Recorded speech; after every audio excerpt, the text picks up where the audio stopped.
आणि शिवसैनिक बांधवांनो, खरं तर कोणती निवडणूक नाही, कोणताही प्रचार नाही, कोणत्याही मताची भीक मागायला इथं आम्ही आलेलो नाही आताच्या घडीला. आणि आताच्या घडीला महाराष्ट्रात अशा पद्धतीनं बऱ्याच वेळेस आपल्या शिवसेनेला वेगवेगळ्या पद्धतीनं काही लोक टोचून बोलत असतात.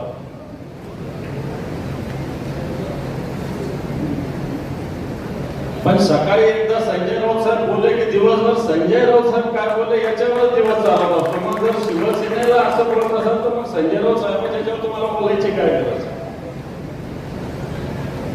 परंतु या शिवसेनेशिवाय महाराष्ट्राचं पान सुद्धा हलू शकत नाही, हे सत्य आपण कबूल केलं पाहिजे. खरं तर शिवसेना पदाधिकाऱ्यांचा मेळावा आहे आणि आता आपल्या महाले साहेबांनी SIR विषयी भूमिका मांडली. खरं तर SIR विषयी गावोगाव शिवसैनिकांनी जागरूक राहण्याची आवश्यकता आहे. मी एकदा एक पुस्तक वाचत होतो. राहुल गांधी नव्यानं संघटनेच्या कामाला लागले होते नव्याने, आणि त्यावेळेस त्यांनी खुशवंत सिंग नावाच्या ज्येष्ठ पत्रकाराची भेट घेतली आणि त्यांना त्यांनी विचारलं की मला संघटनेचं काम करायचं आहे, संघटनेचं काम करत असताना संघटन कशा पद्धतीनं बांधावं याचं मला जरा आपल्याकडून माहिती घ्यायची. तर खुशवंत सिंग नावाच्या पत्रकाराने एवढं सांगितलं की महाराष्ट्राचा बाळासाहेब ठाकरेंची शिवसेना बघ संघटन कसं बांधायचं आहे. आणि मग प्रवीण महाराजांनी जे सांगितलं हा विषय काही टाइमपास नाहीये, हा विषय अतिशय सिरियसली सगळ्यांनी घ्यायचा आहे. जर तुम्हाला तालुक्याचं नेतृत्व करायचं, तुम्हाला सर्कलचं नेतृत्व करायचं, तुम्हाला नगरपालिकेच्या एखाद्या वॉर्डाचं नगर करायचं, तर मला असं वाटतं की आपल्याला आधी संघटना या विषयात लक्ष दिलं पाहिजे, बूथ या विषयात लक्ष दिलं पाहिजे, BLO या विषयात लक्ष दिलं पाहिजे, गटप्रमुख या विषयात लक्ष दिलं पाहिजे. आणि म्हणून जे प्रवीण महाले साहेब सांगत होते ते हे सांगत होते. आपण अशा मोहिमा नेहमी होत नसतात. 22 वर्षानंतर SIR मोहीम होते. आपल्याला बरेच प्रश्न मतदार यादीत भेडसावत असतात. याचं नाव टाकून गाळलं का नाही, हे नाव 4 ठिकाणी का, 2 ठिकाणी का, याचं नाव गाळलं का, याला उत्तर SIR आहे असं मला वाटतं. म्हणून गव्हर्नमेंटचा जो BLO असतो त्याच्या बरोबर आपला BLO असला पाहिजे. बाकीचे लोक कारखान्याच्या बळावर, बँकांच्या बळावर इलेक्शन जिंकत असतील, आपल्याला संघटनेच्या बळावर इलेक्शन जिंकायचं आपल्याला विसरत नाही. निश्चित आपल्या विरोधात अनेक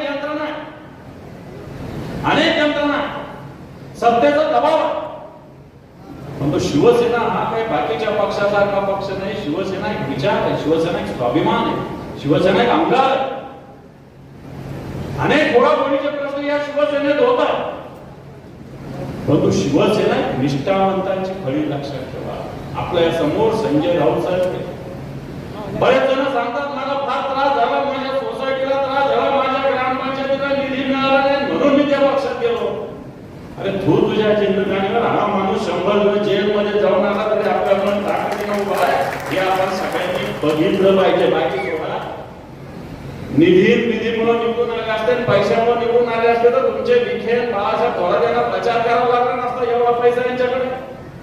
मग का आवडतात या शिवसेनेला? का या शिवसेनेच्या साध्या नगरपालिकेमध्ये, नगरपंचायतीमध्ये शिवसेनेच्या मागे का लागतात? आणि मला वाटतं याचं उत्तर आपल्याला याच्यातून मिळेल की शिवसेना एक संघटनात्मक ताकद आहे, या महाराष्ट्राचा स्वाभिमान आहे. आणि म्हणून मला असं वाटतं आपण सुद्धा सगळे निष्ठावंत शिवसैनिक आहात. आपलं मी खऱ्या अर्थानं मनापासून अभिनंदन करतो. ठीक आहे, काही लोक गेले असते, काही लोकांना जायची चिंता पण पडली असेल की आता आपण कोणत्या रस्त्याने निघायचं, इकडून निघायचं का तिकडून निघायचं, असं पण चिंता करणारे काही लोक तुमच्याकडे, बरोबर आहे का? परंतु मला असं वाटतं शिवसेना ही निष्ठावंतांची राहिली. आज शिवसेना सर्वसामान्य माणसाच्या वेगवेगळ्या प्रश्न राहता का आपल्या मुलींना नीटवर बोलते. साधी परीक्षा या सरकारला घेता येत नाही. आज एक नाही, मागच्या 22 वर्षात सातत्यानं, 12 वर्षात सातत्यानं पेपर फुटलेले. नीटचं सोडा, सीबीएसईचा सुद्धा सारी शाळेची परीक्षा सुद्धा सरकार नीट घेऊ शकत नाही.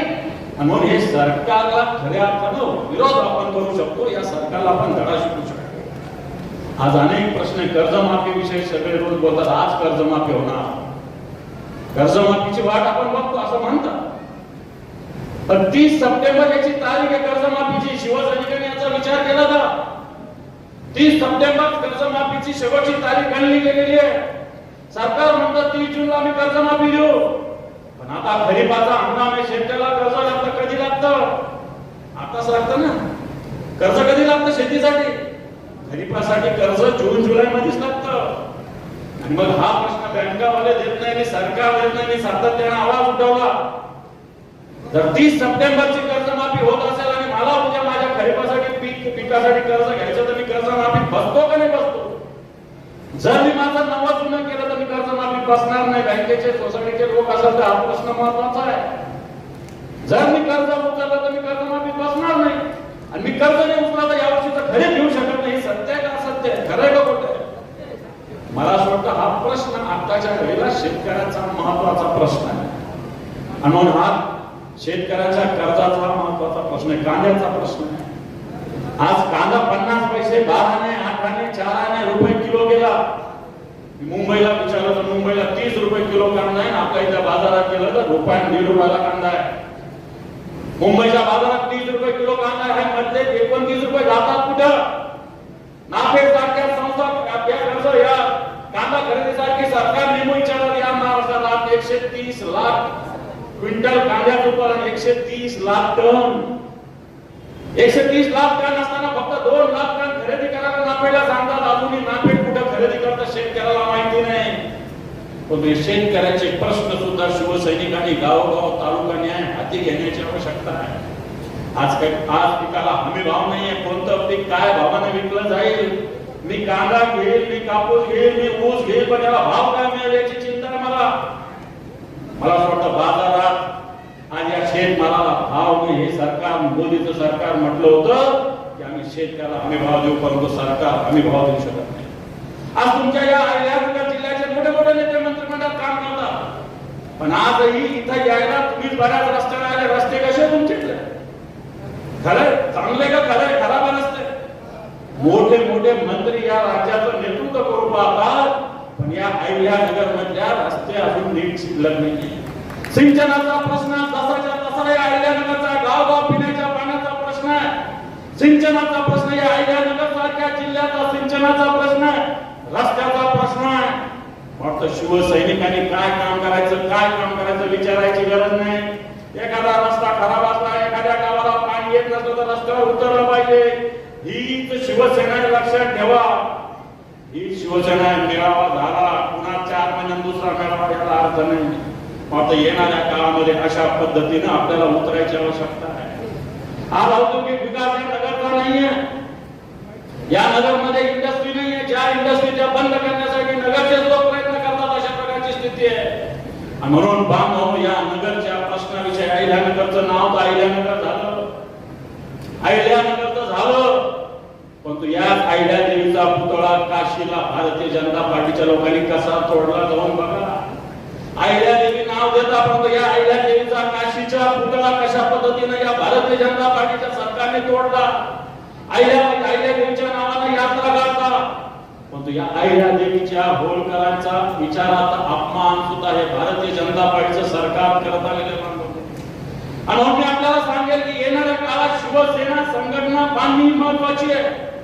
राजकीय शेतकऱ्यांचे प्रश्न हाती घेणं महत्वाचे आहे. मला वाटतं हे प्रश्न हाती घेऊनच आपण लढू. आज या राज्यात कायदा सुव्यवस्थेचा प्रश्न आहे. माता भगिनी या राज्यात सगळ्यात जास्त मुली बेपत्ता होण्याचं प्रमाण या महाराष्ट्रात सगळ्यात जास्त या महाराष्ट्रात आहे. महिलांवर अत्याचाराचं प्रमाण या महाराष्ट्रात आहे. पुण्याला काल परवाच्या दिवशी विषारी दारू पिऊन 25 लोक बळी गेले. म्हणजे मग मुंगड्यासारखे आणि मुंगीसारखे आणि धुरळासारखे आज लोक मरतात, सरकारला काही घेणं देणं नाही, अशा प्रकारची स्थिती आहे. आणि म्हणून बांधवून या सगळ्या विषयात शिवसैनिक म्हणून आपल्याला आवाहन करतो की येणाऱ्या काळामध्ये आपल्याला मोठं आव्हान आहे, मोठे आंदोलन उभा करावं लागतं. या सत्ताधाऱ्याला धर्मिकाला धर्मी ठार करावं लागणार आहे. आणि सत्ताधारी माजलेले लक्षात ठेवा. महाराष्ट्रात सत्तेची मस्ती या भारतीय जनता पार्टीची असेल की मिल्लेची असेल की अजितदादा पवारच्या गटाची असेल, ही जिरवण्याची शक्ती फक्त शिवसैनिकाच्या मनगटात आहे. आम्ही शिवसैनिकाचं मनगट मजबूत असलं पाहिजे. आपण साईबाबाच्या भूमिकेत साईबाबांना सांगितलेले श्रद्धा आणि सबुरी, या शिवसेनेवर श्रद्धा ठेवा आणि सबुरी ठेवा. येणारा काळ हा शिवसेनेचाच आहे, भगव्याचाच आहे, लक्षात ठेवा. आणि त्या हेतूने आपण येणारा काळ काम करण्याचा संकल्प या मेळाव्याच्या निमित्तानं करा, अशा प्रकारचं आवाहन करतो. थांबतो. धन्यवाद. जय हिंद, जय महाराष्ट्र.